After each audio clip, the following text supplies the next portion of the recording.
Hello there, my name is Malcolm Graham Wood and I'm doing my CEO interview on core finance with Flagstaff Communications today. My guest today is Colin Harrington, who is CEO of Zephyr Energy. Welcome, Colin. Great to have you aboard. Very nice to be here, Malcolm. Nice to see you as well. Sorry we can't do it in person. Good stuff, yeah. Well, I know that you're on the other side of the pond. So if possible, I'd like you to, just to begin with, maybe to give the viewers an introduction to Zephyr, just tell us a little bit about it and the history and so on, and maybe your mission statement and so on, and then we'll go on to break things down in a bit more detail after that. Sure, yeah, and I should probably step back a little bit, just give you a sense of, our involvement. My partner, Rick Grant, and I, we've been involved in what used to be Rose Petroleum, now is Zephyr, for the last 16 months or so. My background is 25 years in the upstream sector, both in the investment banking side, but in the investment management side as well. And Rick, has had a very long track record in the sector and is somebody with, a great deal of success.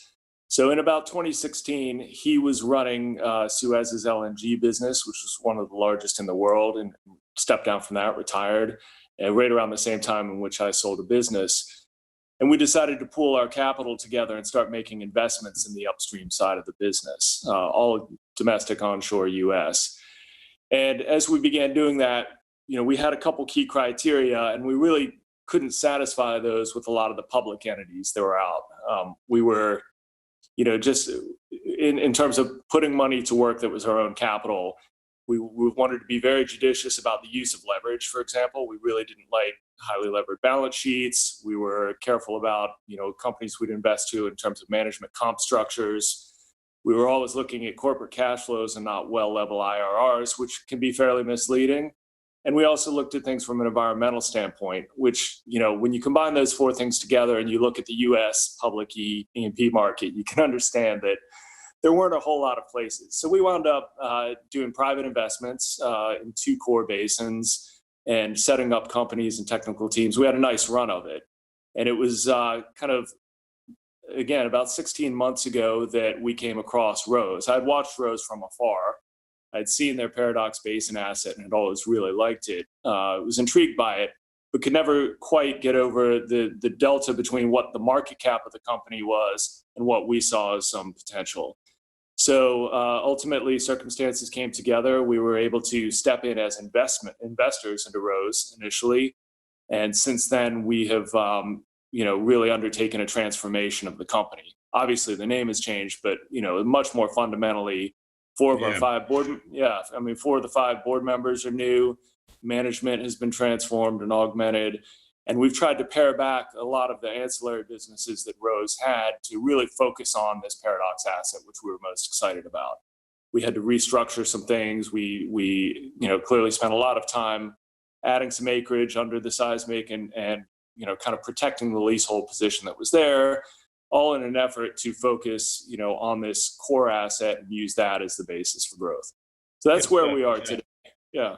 Excellent. I mean, I've said right from the start that the company has got a very strong board. I've met you all, which is great because Rick Grant, who's the chairman and was along with you, co-founder of Origin Creek, which is the vehicle you've just been discussing, and of course you were CEO of Origin Creek. But more importantly, that means that between you and Rick, especially after this deal, which we'll come to in a minute, you do hold 19.34% of the, or will do hold 19.34% of the company.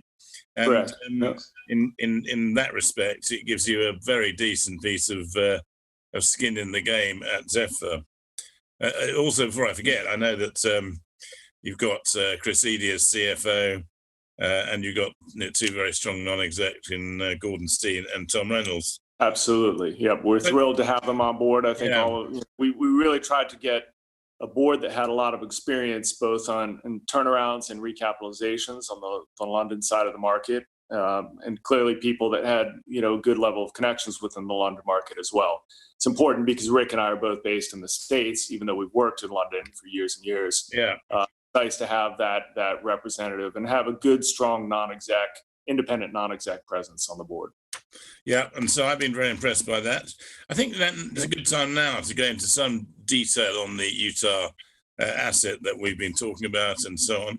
And why don't you give us a run through that and give us an idea of what you think the upside might be at the Paradox Basin?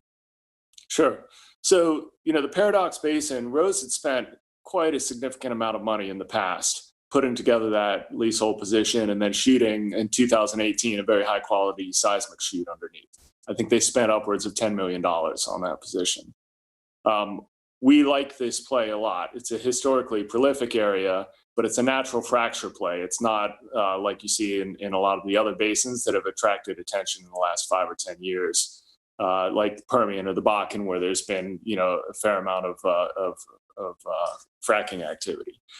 So there are a lot of wells that were drilled in this area historically. There was a company named Fidelity that has nearby acreage that had a very good run. They wound up drilling some absolute barn burner wells, and then they had some misses as well. And they were using 2D seismic and some very poor quality 3D seismic. We think, and what's attracted me to this play is that when you look at the combination of brand new seismic and what we're going to do with some continuous core and logs that we're getting as part of our vertical well that we're about to drill, we think we've got a way to significantly de-risk this. Fidelity's hit rate was about 56%. It's 1 and 2. We think we can do significantly better than that here with the modern technologies we have in terms of directional drilling and also with the information we have about the rock. When you look at this resource as a whole, I mean, this is the Cane Creek Reservoir, which has been the most productive here.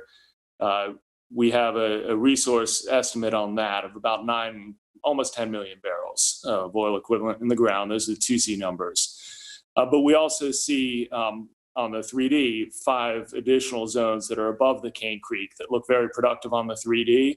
And when we combine that with the logs that we're going to acquire this fall, we think the potential for upside is significant. Just the Cane Creek alone, the NPV at today's prices is about 50 million. 5 additional zones, I think, could expand that dramatically. And we've got, as it's a 2 or 3 million pound market cap right now. So what's attracted me as an investor is that, many multiples of investment potential for us, value creation. That's what we're excited about.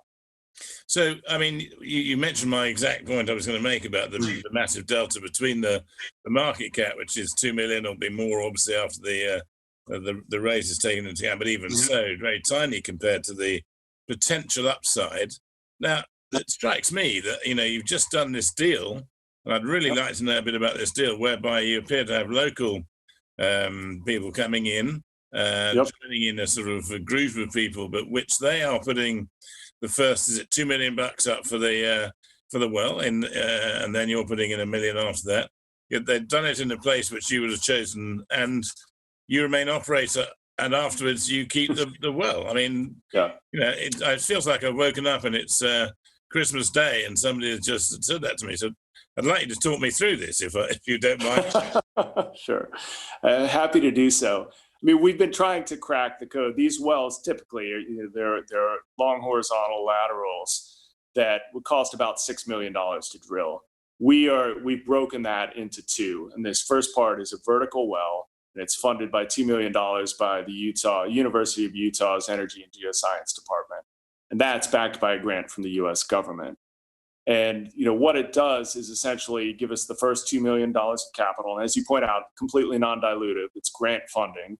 It allows us to drill the vertical part of the wellbore, get about 90 feet of continuous core, and the electronic, the logs that we will be able to assess both the Cane Creek and the other 5 reservoirs.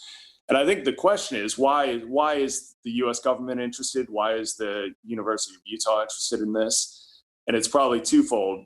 First is they own the land. The federal government, the state government owns the land and owns the royalties underneath all of our acreage. So ultimately, if this is successful, they'll get paid out many times over. But also, I think from the U.S. government perspective, there's real interest in helping bring some visibility to this, this overlooked play, the natural resource play, particularly in an era when there's more focus on ESG and environmentally friendly drilling practices. without fracking, without completion costs, and being able to be much more judicious about well siting and location. I think there's a lot of interest from the government level as well as seeing us pursue this and do it successfully. Yeah. So you'll fund it, and then say you carry on, you take over the well, and when it becomes a horizontal well, as operator, correct. And you can then farm in as and when you want to. We can. I mean, I think we'll have multiple options, with this funding, and the structure of it is that the government grant comes in for the first $2 million of the vertical well. We will pay for up to $1 million of additional costs on that. And that will get us, the analysis and the information that we need. The second part of it, which you were hitting on there, is drilling off the horizontal lateral from the bottom of the vertical wellbore. That's another $3 million or so. But there are a bunch of ways that we can attack this. Yeah. And obviously, for years and years, Rose has talked to farm-in partners. Zephyr has obviously maintained those dialogues. And we think this will be an area where an industry farm-in partner could come in. We've halved the costs of the initial well, so the economics on this well will be significant. And I think that will attract industry. But as you and I know, the farm-ins, you're at the mercy of much larger partners, and that's not a position I like to be in. No, you're right there. Yeah. Yeah. But you look at my background, it's private equity in the US. We have deep contacts with other industry investors, financial investors. There's also some interesting wrinkles in the US tax code this year from the CARES Act, the Coronavirus Act, that helps wealthy individuals and also small corporates that have tax exposure. Investing in working interests is very advantageous from a tax perspective this year. So we think there might be a tax interest strategy we could do on this as well. Obviously, first and foremost, my partner and I will be 20% holders in this company. We will go out to our current shareholders and existing and new shareholders and talk with them about ways to finance this if we go down that route as well. So I think we have 4 or 5 alternatives for funding the second portion of it. If we like what the logs say, if they confirm what we know already from the seismic, I think we'll have a fair amount of options, which we're pretty excited about. Right, quite right. And funny enough, that was going to be my next question. If the cores and the logs, when you get the data in, augment what you've seen on the seismic, you move straight on, and tell us what happens when you get, if those come in as you hope they will.